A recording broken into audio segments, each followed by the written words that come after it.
bagaimana hukumnya TKI yang bekerja pada non-muslim? Apakah penghasilannya haram atau tidak?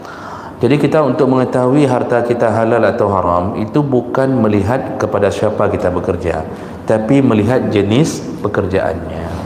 Nah, kalau kita bekerja sama Cina, itu di sepanjang jalan Merdeka, apa jalan ya Pak, yang Simpang Lestari ke dalamnya, kan dom Cina yang sampai terus Bak Silinda Keraming yang kerja orang siapa? Orang Aceh.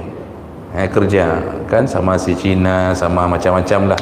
Itu yang elektronik itu juga banyak orang Aceh yang kerja. Yang jual mie tiaw, mie pangsit bau ujung ini ada Cina, tapi yang kerja orang Aceh.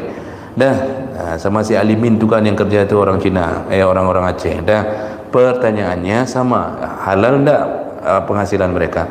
Jawabannya halal selama jenis pekerjaannya jenis yang halal. Jadi walaupun TKW kerja sama orang-orang kafir, lihat jenis pekerjaannya. Kalau pekerjaannya haram, jangankan kerja dengan orang kafir, kerja dengan orang Islam pun haram. Jadi harus lihat jenis pekerjaan. Ada orang yang saya kenal ya, teman yang pernah jadi teman dah. Beliau kerjanya apa Pak? Di Jakarta. Kerjanya bartender di pub, diskotik, bacanya kempap. Saya kan baca sesuai dengan bacaannya Indonesia. Kerjanya di pub. Apa kerja dia Pak? Menuang bir, mencampur khamar. Orang Islam, orang Aceh Pak. Jadi dia kerjanya di situ. Jadi malam-malam tu ya kerjanya campur-campur bir, campur ini, campur begitulah kerjanya. Setelah ketemu sempat bermuamalah, ya kami juga mendakwahkan dia dengan mengatakan itu pekerjaan haram. Itu haram. Ya. Walaupun kerjanya dengan orang Islam, tetapi pekerjaannya pekerjaan haram. Nah, begitu juga Pak, kalau kita kerja dengan orang kafir, kalau pekerjaannya haram, ya berarti haram. Salah satu pekerjaan di Eropah itu Pak, itu memetik anggur. Dulu abang-abang letting di Mesir itu, masa-masa masih mudah visa ke Eropah, itu mereka kadang-kadang ada yang pergi cari kerja di mana-mana, cuci piring macam-macam ke Eropah. Itu masa liburan. Itu masih mudah, waktu masa kami dah susah.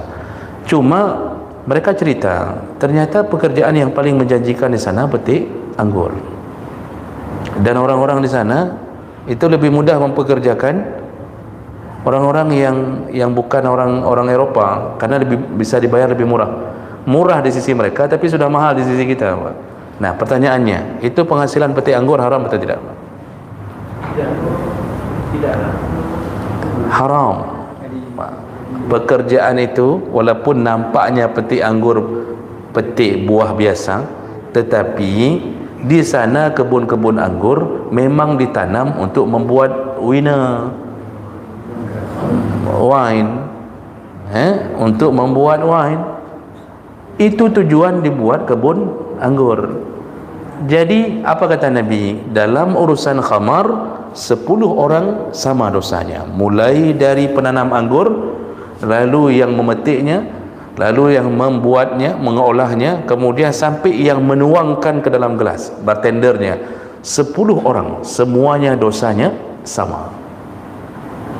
Jadi kalau begitu kita tahu kita penghasilannya haram atau tidak, lihat jenis pekerjaan. Kalau kita petik anggur di kampung kita, haram atau tidak? Mana ada haramnya? Karena memang kita tidak menggunakannya untuk benda yang haram. Jadi benda itu halal, tapi begitu dibawa ke haram, ke pekerjaan haram, hasilnya haram. Daun ganja halal atau haram? Daun ganja itu halal. Tidak ada dalil yang menyebutkan daun ganja itu haram. Daunnya halal Pak, itu daun biasa, kita kunyah bijinya untuk melempukkan hati isteri yang tidak bisa lunak. Jadi kalau mau melempukkan hati isteri agar bisa kahwin lagi, kasih daun ganja, kasih supaya lempuk. Jadi bukan ayam jantan saja lempuk dalam masakan. Jadi orang kampung dulu biasa pakai biji ganja sampai luya ayam, luya apa bahasa Indonesia? Apa saja sih? Sampai lembut. Ya. Jadi pertanyaannya, apakah itu makanan itu jadi haram ketika kita taruh biji ganja? Tidak begitu. Ganja itu haramnya ketika sudah diproses, ya, menuju kepada sesuatu yang memabukkan. Jadi saya tanya kepada orang yang berganja, ya, kita kawan ada di mana-mana Pak, ya, ada yang polisi, ada yang peganja, sekali-sekali saya adu, situ ada ganja, suruh tangkap macam-macam. Jadi mereka ternyata mengolah Pak, dikeringkan, daunnya dikeringkan, ya? Kemudian nanti entah apa, ada rendaman apalah begitu, itu baru memabukkan. Kalau kita petik langsung, itu efeknya, oh tapi Ustaz memabukkan. Mana ada mabuk dia pertama itu? Mumang, bukan mabuk. Kalau mabuk, enggak begitu, mabuk itu fly, hilang akal. Kalau mumang, daun sirih pun mumang, ya, daun sirih pun mumang. Kalau kredit nak habis-habis, sama juga mumang juga. Jadi kan kalau ditanya orang apa hukumnya daun ganja, ya tetap halal. Kapan mulai haram? Ketika mulai digunakan ke proses haram. Jadi apa hukum anggur? Halal. Tapi begitu digunakan ke prosesnya, maka jalan ini yang haram, jalan menuju penghasilan ini yang haram, bukan bendanya yang haram, jalannya, ya. Bagaimana seandainya muazzin mengumandangkan azan tetapi tidak berwudu? Ini nanti Bapak Ibu masuknya ke dalam bahagian sunnah. Jadi ini nanti masuknya ke dalam bahagian adab muazzin. Jadi dia bukan masuk syarat utama. Salah satu adab muazzin nanti adalah berwudu. Jadi bagaimana kalau dia tak berwudu? Azannya sah tapi makruh. Yang makruh bukan bunyi azannya, dianya yang makruh. Jadi bukan azannya yang makruh, dianya makruh. Artinya dia tidak disukai oleh Allah dengan melakukan seperti itu. Jadi di antara sunnah seorang muazzin berwudu lebih dahulu baru azan. Betul seperti kata Bapak. Sebahagian, kadang-kadang ada sebahagian muazzin begitu masuk ke masjid langsung azan dulu, habis azan baru berwudu. Kadang-kadang berulang-ulang perkara seperti itu Pak. Nah ini tidak beradab dan tidak mengamalkan yang diajarkan oleh Nabi, tapi bentuknya masih sunnah. Artinya azannya sah tetapi dia melakukannya dalam keadaan makruh, tidak disukai pekerjaan seperti itu, ya. Baik, kemudian pertanyaan kedua, bagaimana dengan waktu azan subuh itu nanti ada taswib. Taswib itu mengucapkan as-salatu khairum minan naum. Ini kalimat taswib ini Bapak Ibu yang Allah muliakan, ini memang ada khilaf di antara para ulama, ya. Taswib ini dilakukan di azan pertama atau azan kedua. Ya, ini memang khilaf Pak. Tidak ada kesepakatan. Sebahagian ulama termasuk ulama-ulama dari mazhab Hambali ini mengatakan at-taswib fil azanil awal duna tsani. Mengucapkan taswib atau as-salatu khairum minan naum itu dilakukan di azan pertama, bukan azan kedua. Nah, makanya karena Arab Saudi ini bermazhab Hambali, maka mereka mengamalkan itu at-taswib di azan pertama. Namun sebahagian ulama yang lain itu mengatakan taswib ini dilakukan di azan yang kedua. Jadi kalau begitu ini sebenarnya bukan masalah yang darurat. Boleh di pertama, boleh yang kedua. Dan bahkan ada juga yang mengatakan dibolehkan untuk dua-duanya. Karena tujuan taswib apa? Untuk memberitahu orang yang masih tidur bahwa menuju ke masjid untuk salat itu lebih baik daripada menyambung tidur. Makanya kalau kita di sini mungkin kebiasaannya melakukan di azan yang kedua, silahkan, tidak ada masalah. Kemudian bahkan di dalam pandangan mazhab Hanafi dan ada ulama-ulama Syafi'i itu menyebutkan at-taswib fil isya, dibolehkan untuk melakukan taswib di waktu isya. Ini bagi bapak dan ibu yang belum pernah dengar, Itu disebutkan bahawa ajaza ba'dul Hanafiyah wa Syafi'iyah at-taswib fil 'isya. Sebahagian mazhab Hanafi dan sebahagian ulama-ulama Syafi'i membolehkan untuk mengucapkan as-salatu khairum minan naum ketika azan Isya. Kenapa? Li'annaha waktu ghuflah wa naum kal fajri. Karena Isya itu pun waktu orang sudah lelah dan di situ orang sering tertidur. Dan itu waktu lalai. Kan memang orang munafik itu paling susah untuk salat di dua waktu. Inna asqala salat 'ala al-munafiqin salatul isya wa salatul fajri. Orang yang punya sifat nifaq paling susah untuk melakukan salat dua waktu. Jadi maksudnya semua waktu susah. Orang munafik itu semua waktu salat dia susah melakukannya. Tapi yang paling susah di antara yang susah adalah waktu isya dan waktu subuh. Makanya kita ni kalau susah sekali untuk bangun subuh itu hati-hati, ada tanda kemunafikan. Ada orang yang pulang maghrib ada di masjid, tapi dia pulang lalu tak pernah kembali ke isya. Kenapa? Macam-macam pak. Kata ngut, kata istrinya, kai bang, sudah azan, tak ke masjid. Kata si suami, kahit kahadlu. Alah, ke isya dan tinggal isya dan kembali. Begitu katanya. Dia mengalami kelalaian. Ada yang sudah pulang maghrib, makan kekenyangan, lalu duduk di kursi goyang, goyang-goyang, lalu tertidur. Azan isya tidak terdengar. Maka sebagian ulama juga membolehkan untuk melakukan at-taswib di waktu isya. Jadi Bapak Ibu yang Allah muliakan, itu tentang waktu untuk melakukan tasbih boleh di antara dua azan tadi, tidak ada masalah di waktu itu. Baik. Tentang orang yang memprotes azan karena ribut, memperdengarkan suara keluar ribut, itu ada kemunafikan pada dirinya kalau memang azan itu di waktu salat. Jadi di waktu salat memang azan itu disuruh kumandangkan, tadi syaratnya harus diperdengarkan. Dan kalau kita tinggal di negeri muslim itu tidak masalah. Biasanya ini terjadi kalau tinggal bersamaan dengan orang-orang kafir. Kalaupun muslim yang protes, maka dia telah tertimpa kemunafikan di saat dia membenci suara azan. Tapi azan yang harus dikumandangkan keluar itu memang di waktunya, maksudnya di waktu salat. Tapi kalau kita misal bertadarus di malam Ramadan, itu kalau diprotes maka yang benar adalah yang protes.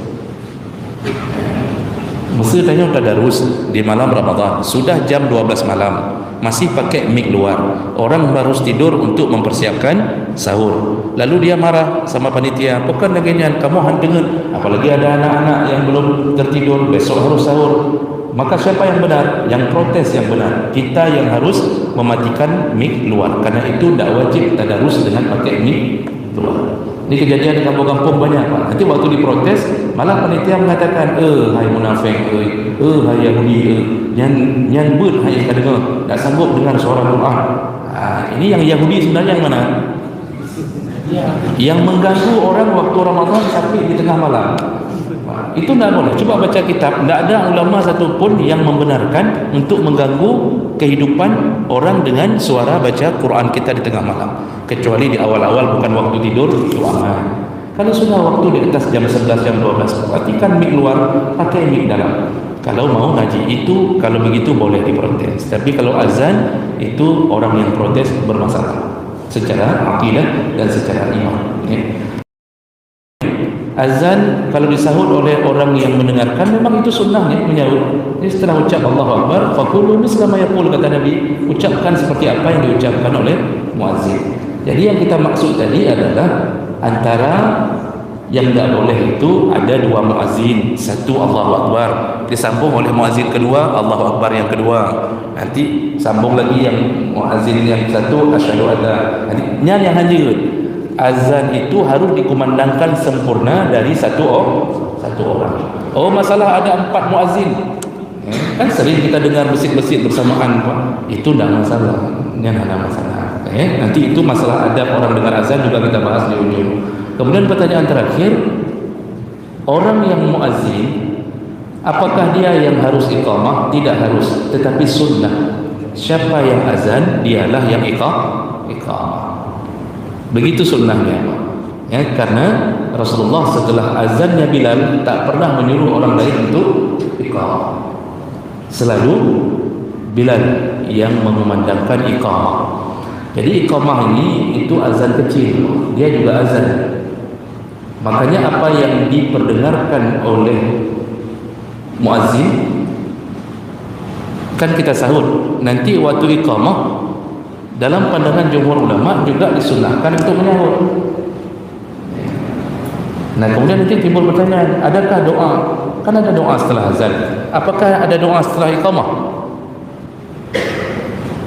Karena begini, ada pandangan yang mengatakan bahwa azan itu beda dengan iqamah. Kalau azan disuruh sahur, kalau iqamah itu tidak perlu disahut. Nah, itu pandangan itu ada, tapi pandangan mazhab Hanafi. Kalau saya tidak salah, pandangan mazhab Hanafi yang mengatakan azan ada tuntunan, tetapi iqamah tidak ada tuntunan untuk menyahutnya karena dia bukan azan. Tapi jumhur ulama mengatakan iqamah itu azan kecil. Apa yang dituntun dalam azan, begitulah disuruh dalam iqamah, tetap disuruh sahut.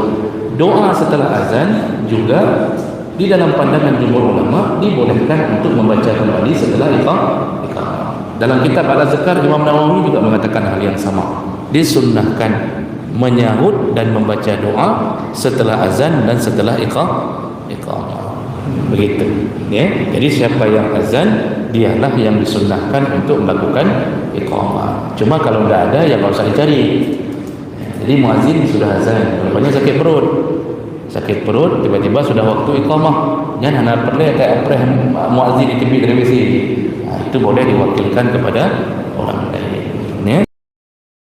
Nazar, kalau nazarnya berbentuk ta'an, ya, misal baik mutlak atau mu'allaq tadi.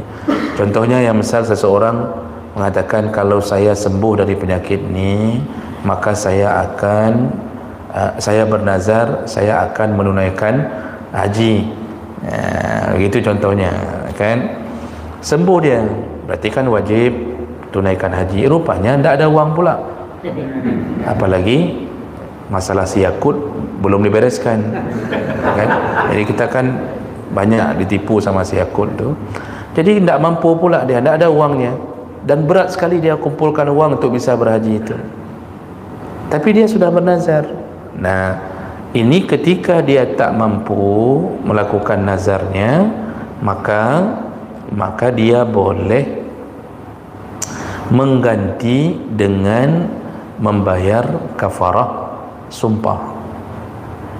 Tapi betul-betul nak mampu, ya, wajib usahakan dulu.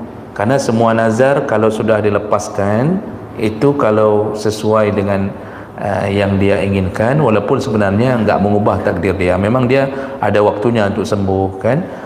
Cuma karena dia sudah bernazar, wajib tunaikan. Jadi wajib dulu mencari cara agar bisa berhaji. Wajib dulu dia kumpul, karena dia begitu sembuh, tak mesti habis sembuh langsung naik haji, dah. Tapi dia berusaha dulu untuk bisa menunaikan nazarnya. Dia kumpul wang. Rupanya berbagai musibah datang sampai dia betul-betul tak mampu. Nah, kalau sudah tak mampu betul, maka baru boleh digantikan nazarnya dengan kafarah sumpah. Ya. Kalau nazarnya puasa Daud, Pak. Kalau misal nazarnya puasa Daud, ya, Nabi Daud aja tidak bernazar kayak dia, ya. Dia bernaya kalau saya begini maka saya akan puasa Daud. Puasa Daud itu kan puasa sehari selang. Lalu dia mengatakan seumur hidup. Setelah itu dia menyesalinya, ya, memang tidak mampu untuk melakukan puasa Daud. Maka sama hukumnya. Kalau dia benar-benar sudah coba tapi tidak mampu, maka dibolehkan diganti dengan kafarah sumpah. Ingat kembali Pak, kafarah sumpah itu, karena nazar masuk ke dalam perjanjian sumpah juga. Dia sama-sama berjanji sama Allah. Maka berikan makan 10 orang miskin, ya. Makanya ini menjadi pelajaran. Kalau yang suka bernazar, jangan bernazar yang kira-kira membebankan diri terlalu tinggi, ya. Nanti ada pembagian nazar Pak. Ke depan tu ada pembagian nazar ta'at, nazar maksiat, nazar mubah. Itu ada pembagiannya nanti. Cuma bagi kita yang merencanakan berbuat baik dengan nazar, jangan pasang nazar terlalu tinggi yang kira-kira hanya perkara-perkara yang mungkin kita lakukan. Cuma sudah sudah keduluan bernazar dengan terlalu tinggi dan betul-betul tak mampu lagi, maka dia hendaknya mengganti dengan kafarah sumpah. Jadi dianggap dia melanggar nazarnya, tapi diganti dengan kafarah sumpah. Berdosakah dia? Tidak. Kalau dia sudah berusaha memang tak mampu. Apalagi puasa Daud, Pak. Puasa Daud itu kalau tak mampu jangankan bernazar. Kita yang kebiasaan berpuasa saja, kalau tak mampu tak usah mulai. Nabi pernah menasihati sahabat dengan mengatakan, jangan bebani, jangan sampai amalmu membebanimu. Puasa Daud tu bukan puasa suka-suka kita sebulan lalu berhenti lagi. Tidak. Kalau puasa Daud itu sepanjang hidup baru disebut puasa Daud. Ya. Kalau tak mampu, tak usah berniat dan tak usah ambil, tak usah mulai pun. Kita syariat kita dari Nabi itu kan Senin Kamis. Kalau puasa Daud kan itu memang syariat Nabi Daud, cuma dikuatkan oleh Nabi. Kalau mampu, kalau tak mampu tak usah mulai. Saya pribadi tak pernah memulai puasa Daud, ya, karena yakin pasti tak mampu. Dia tak bisa hari ini puasa, kemudian minggu depan putuskan lalu puasa lagi, tak bisa. Maka tak usah mulai, ambil saja Senin Kamis. Yang banyak orang hari ini apa Pak? Puasa Daud, hari ini puasa, besok enggak, kemudian besoknya lagi enggak juga, besoknya lagi enggak juga lagi, kemudian sampai seumur hidup enggak lagi. Bergaruh tak kayak puasa Daud. Yang ketiga tak kayak puasa apa Daud ni. Jadi begitu sementara tentang nazar. InsyaAllah kita sambung kembali di pertemuan yang akan datang. Meminta bantuan kepada orang kafir di saat sedang berperang. Dulu ada seorang Yahudi, dia bersimpati dengan Nabi dan orang-orang Islam. Ya. Jadi pada suatu perang, saya lupa nama perangnya apa, dia ini datang menghadap ke Nabi lalu mengatakan, ya wahai Rasulullah, bolehkah aku ikut kalian? Aku akan membantu peperangan. Apa jawab Rasulullah? Kami tidak membutuhkanmu kecuali engkau mau mengucapkan asyhadu an la ilaha illallah. Akhirnya dia tak mau juga mengucapkannya, tapi Nabi tak mau mendapatkan bantuan darinya. Kenapa Nabi nak mau dapat? Agar orang-orang tidak mengatakan bahawa Islam ini lemah, Islam ini seakan-akan perlu bantuan.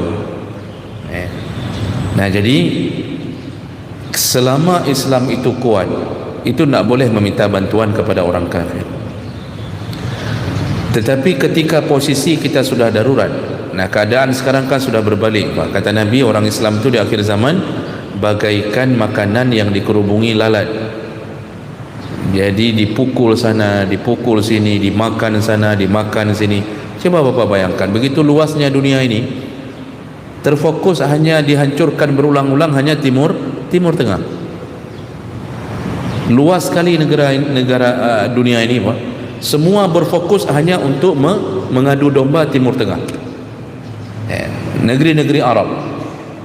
Tak ada yang ganggu Yugoslavia, tak ada yang ganggu Bolivia, tak ada. Mereka hidup aman, Swiss, segala macam. Begitulah menunjukkan kiamat hampir datang. Kata Nabi, kalau sudah melihat keadaan orang Islam dikerubungi, maka itu menunjukkan kita sudah berada di akhir zaman. Jadi orang Islam itu banyak tapi bagaikan buih di lautan. Di saat posisi kita terjepit, memang keadaannya sudah begitu, bolehkah meminta bantuan orang kafir? Para ulama menjawab boleh dengan satu syarat. Tidak ada syarat apapun untuk merendahkan agama dari orang kafir tersebut. Jadi kalau mereka mau bantu, syaratnya tidak menghinakan, merendahkan agama.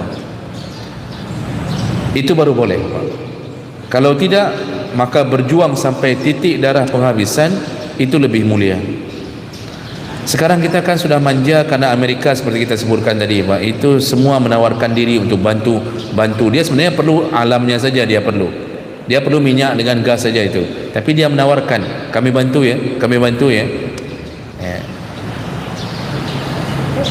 Dan ini tidak terjadi di masa lalu, Pak. Maksudnya bukan masa Nabi. Semua negeri-negeri Arab ini dulu pun berjuang sendiri tanpa dibantu. Aljazair itu dijajah oleh Perancis, berjuang habis-habisan sampai dibebaskan oleh Perancis, karena tidak mungkin bertahan lagi di negeri yang terus-terusan melawan. Kemudian Libya tadi itu dijajah oleh Italia. Jadi Libya berjuang membebaskan diri dari Italia sampai pasukan panglima perang yang paling masyhurnya yaitu Omar Mukhtar, itu sudah dibuat filmnya, Pak. Itu kalau Bapak lihat filmnya, takjub sekali perjuangan orang Libya. Itu sampai Italia menangkap dia, menggantungnya sampai mati, dan mereka tidak pernah minta bantuan ke siapapun. Jadi pasukan Omar Mukhtar ni memperjuangkan bebas dari Italia sampai detik penghabisan. Ujungnya Italia melihat setelah digantung Omar Mukhtar, dipikir lemah perjuangan, malah semakin membara. Akhirnya mereka menyerahkan kemerdekaan ke Libya. Jadi semua berjuang tanpa meminta bantuan. Hari ini karena negeri-negeri kaya ni dia mau dipelihara minyaknya, jangan ada yang ganggu. Dan kekuatan terbesar di saat ini adalah Amerika. Semenjak runtuhnya Uni Soviet, Amerika lah tertinggal satu-satunya. Maka dia memainkan peranannya, boleh meminta bantuan tetapi dengan syarat tidak ada proses penghinaan, pelecehan terhadap Islam. Kuwait kenapa minta bantuan Amerika, Pak? Karena diserang oleh Iraq. Ini Saddam Hussein pun dulu nafsu untuk menguasai negeri-negeri samping, itu luar biasa. Tiba-tiba menginvasi Kuwait. Padahal Kuwait tidak ada salah apa-apa kepada Iraq. Cuma karena ingin negeri ini menjadi bahagian Iraq, diinvasinya. Kuwait pun tak tahu mau bagaimana lagi, karena pasukan perangnya tak cukup, akhirnya minta bantuan Amerika. Terjadilah perang Teluk. Perang Teluk waktu kita belum ada HP, Pak. Cuma ada parabola. Satu kecamatan satu parabola, kumpul untuk lihat perang Teluk. Nah, itu salah satu contoh Kuwait terpaksa meminta bantu kepada Amerika untuk melawan Iraq. Ini memang Iraq ini juga bermasalah di waktu itu. Nah, itu syaratnya baru boleh. Tapi kalau sudah ada syarat ingin menguasai agama, nah itu seperti penjajahan, itu tidak boleh. Itu harus berjuang habis-habisan. Sayyidina dalam solat. Bapak Ibu, ada 3 kelompok masalah boleh tidaknya menambahi Sayyidina. Karena semua hadis Nabi memang dalam salawat tidak menambahkan Sayyidina. Rasulullah ketika mengajarkan salawat kepada sahabat, mereka diajarkan dengan kalimat Allahumma salli ala Muhammad wa ala ali Muhammad. Jadi Nabi tidak pernah menambah kalimat Sayyidina. Nah, kemudian muncullah ulama-ulama yang mengatakan tidak pantas kita langsung mengucapkan Muhammad, sedangkan Allah saja tidak pernah mengucap Muhammad. Allah selalu mengatakan ya ayuhan nabi, ya ayuhan rasul. Tak pernah nama Nabi diucap seperti memanggil nama Nabi yang lain. Dalam Al-Quran kalau panggil nama Nabi yang lain, ya Ismail, ya Ibrahim, dan seterusnya. Tapi nama Nabi tak pernah Bapak dapatkan ayat Allah memanggil Nabi ya Muhammad, tak pernah. Selalu ya ayuhan nabi, ya ayuhan rasul. Itu menunjukkan Allah pun memuliakan Muhammad di antara nabi-nabi yang lain. Lalu kita sebagai hamba yang telah diselamatkan oleh Nabi, umat yang telah ditolong dengan perjuangan Nabi mengenal agama yang benar, layakkah kita memanggil Nabi kita dengan langsung Muhammad, begitu kan? Jadi oleh karena itulah sebahagian ulama mengatakan disuruh tambah Sayyidina. Maka terbagilah urusan ini menjadi 3 kelompok. Kelompok pertama mengatakan bahawa kalau dalam salat itu boleh tidak boleh menambah Sayyidina, tetapi boleh di luar salat. Kelompok pertama, saya lupa bahagian ulama-ulamanya, Pak. Kelompok pertama mengatakan bahawa dalam salat jangan tambahi Sayyidina, tapi boleh di luar salat. Misal dalam percakapan, di dalam khutbah dibolehkan. Kenapa? Alasannya karena Nabi mengatakan sallu kama raaitumuni usalli. Salatlah kamu seperti aku salat. Karena Nabi waktu salat tidak pernah mengajarkan Sayyidina. Ini kelompok pertama. Dalam salat jangan tambah, di luar salat silahkan. Kelompok kedua menyebutkan bahawa tidak boleh tambah Sayyidina dalam salat atau di luar salat. Dianggap perbuatan bid'ah. Ini sudah tahu siapa kelompoknya, Pak. Ini ulama-ulama Saudi dengan semua penerus-penerusnya, ya, ini lulusan Arab Saudi itu semua bergerak menyuarakan bahawa itu bid'ah menambahkan Sayyidina. Ya. Dengan alasan tak pernah Nabi menyebutkan kalimat itu di balik namanya sendiri. Kelompok ketiga mengatakan boleh dalam solat, boleh di luar solat menambahkan Sayyidina. Termasuk mazhab Syafi'i di dalam kelompok ketiga ini. Di dalam solat dibolehkan menambah Sayyidina, bukan karena bid'ah tetapi karena menghormati Nabi. Jadi itu Sayyidina itu menurut ulama-ulama Syafi'i itu bukan menambahi kalimat tetapi panggilan kehormatan. Jadi boleh dalam salat dan boleh di luar salat. Makanya kalau kita baca fikih Syafi'i, itu para ulama yang mengatakan tak apa-apa kita waktu salawat dalam salat menambahkan Allahumma salli ala Sayyidina Muhammad, tak apa-apa. Bahkan itu baik, jangan sebut langsung nama Nabi. Jadi kalau dibilang menambahi kalimat juga tak benar menurut kelompok ini. Kenapa? Kita bukan menambahi, cuma memanggil dengan panggilan kehormatan. Ya, misal bapak namanya Muslim, kan tak mungkin saya memanggil Muslim, tak mungkin. Pasti saya tambahi Pak Muslim. Saya nama Nazli. Bapak kalau jumpa saya, pernah berani bapak panggil, Nazli sini dulu? Nah, berani. Bapak pasti akan tambah kehormatan, Ustaz. Kalau nama Pak Kecil Sawanan, pasti orang panggilnya Pak Kecil. Itu bukan menambahi sesuatu yang dilarang, tetapi dianggap sebagai kalimat penghormatan. Makanya dalam urusan ini sebenarnya agak tenggang rasa bertoleransi. Ya, tidak usahlah membid'ah-bid'ahkan orang yang seakan-akan, karena kalau kalimat bid'ah dikeluarkan oleh satu kelompok ini, itu semua bermakna neraka. Jadi cukup ramai urusan neraka, dalam surga awaknya tak kaya. Karena semua yang kalimat bid'ah dikeluarkan oleh mereka, pasti ujungnya kullu bid'atin dalalah wa kullu dalalah finnar. Semua bid'ah itu sesat dan semua yang tersesat dalam neraka. Jadi mereka tersebut bid'ah lewatnya yang tetap danyo dalam neraka mendumpah. Bagaimana Nabi datang untuk membuat kita masuk surga beramai-ramai, mereka datang menerakakan kita beramai-ramai. Kan cukup mangat hawanya nama. Kahik ada tembayang, kahik ada tahajud, kan neraka danyo. Hanya gara-gara tak kunut tak kahik. Gara-gara kita berkunut sudah jadi ahli tersesat, sudah masuk neraka gara-gara kunut. Makanya juga saya kadang-kadang mengcounter pandangan-pandangan mereka di semua masjid agar orang jangan terjebak, oh betul tak pegah lewatnya, betul tak. Jadi ini perlu juga diberitahu, ya. Jadi begitu masalah Sayyidina, tidak masalah dalam pandangan sebagian ulama, dan bukan kita yang bilang boleh, Pak. Ulama itu tak sama kayak kita, Pak. Kita kan masih main game. Pulang ini kan kita masih lihat bola. Mereka tidak lihat bola, mereka tidak lihat joget-joget, mereka tidak lihat TikTok. Mereka hidup dengan Allah Subhanahu wa taala.